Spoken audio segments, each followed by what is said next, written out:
I hope that the comments I'm about to make will not offend the questioner too much and some people around here. I think there is a fundamental misstatement of the issue in the question.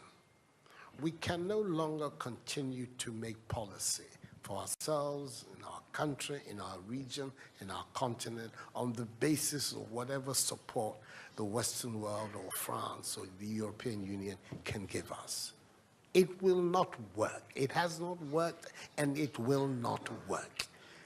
Our responsibility is to charter a path which is about how we can develop our nations ourselves. It is not right for a country like Ghana, 60 years after independence, to still have its health and education budgets being financed on the basis of the generosity and charity of European taxpayers. By now, we should be able to finance our basic needs ourselves. And if we are going to look at the next 60 years as a period of transition, a period whereby we can stand on our own feet, our perspective has not to be what the French taxpayer decides to do with whatever surpluses that they have in France. They're welcome. They're appreciated. Whatever interventions that the French taxpayer through their governments make to us are appreciated. We're not going to lick a gift horse in the mouth. But this continent, with all that has happened, is still today the repository of at least 30% of the most important minerals of the world. It's a continent of vast, arable, and fertile lands. It has the youngest population of any of the continents in the world. So it has the energy and the dynamism. We've seen it. These young men who are showing so much resilience and ingenuity in crossing the Sahara, finding ways to go across with rickety boats across the Mediterranean to really, those energies, we want to have those energies working inside our countries. And we're going to have those energies working in our countries if we begin to build systems that tell the young people of our country that their hopes, their opportunity are right here with us. Migration and the movement of people is being presented in a manner which suggests that somehow it's a new phenomenon. There's nothing new about it. It's as old as man, the movement of people. And it has always been linked to the same thing: the failure of where you are to provide you with an opportunity, so you move somewhere else.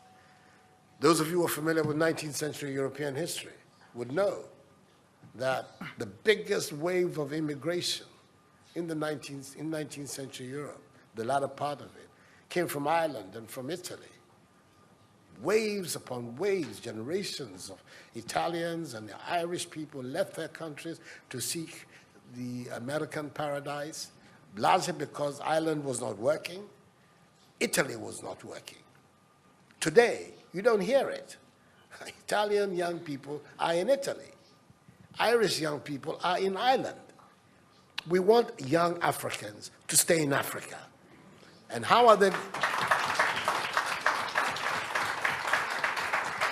And it means that we have to get away from this mindset of dependence, this mindset about what can France do for us.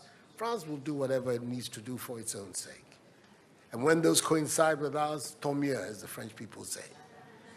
But our main responsibility as leaders, as citizens, is what we need to do to grow our own countries. What are the institutions that work that would allow us to have good governance, to have accountable governance, to make sure that the monies that are placed at the disposal of leaders are used for the interests of the state and not for those of the leaders, to have systems that allow for accountability, that allow for diversity, that allow for people to be able to express themselves and contribute to fashioning the public will and the public interest.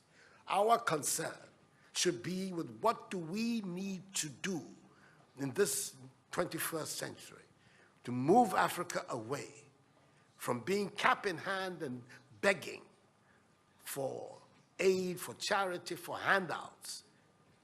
The African continent, when you look at its resources, should be giving monies to other places. We have huge wealth on this continent, in our own country of Ghana. And we need to have a mindset that says, we can do it. Others have done it. We can also do it. And once we have that mindset, we will see it as a liberating factor for ourselves. We keep talking about how it was that Koreans, Malaysians, Singaporeans, who got their independence at the same time as us. We're told of that at the time of Ghanaian independence, per capita Ghanaian income was higher than that of Korea. Today, Korea is part of the first world. So is Malaysia. So is Singapore. What happened? Why did they make that transition? And 60 years after independence, we are where we are. Those are the matters that should concern all of us as Africans, as Ghanaians. And not, when I say so with the greatest of respect to the French president, I think that the cooperation of France is something that I am, as you know, a strong friend of France. I am Francophile. So I don't have any difficulty with that. But I'm talking about our own propulsion, what we need to do to get our countries to work so that we can create the conditions that would allow our young people to forego this hazardous effort to get to Europe. They're not going there because they want to. They're going there because they don't believe they have any opportunities in our countries. So that should be our focus.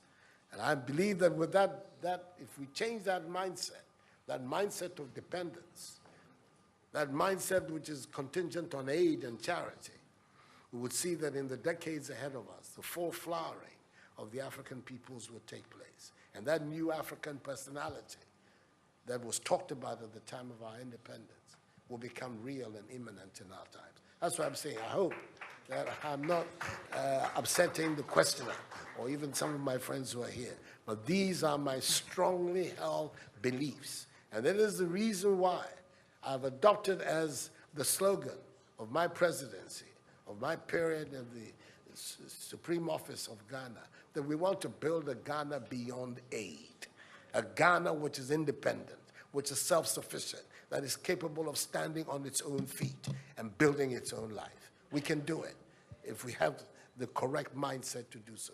Mr. President, those are my contributions.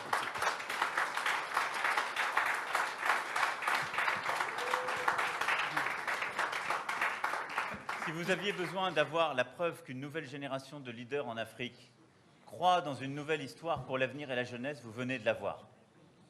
Pour ceux qui pensaient que ce n'étaient que les mots d'un président français parlant de l'Afrique.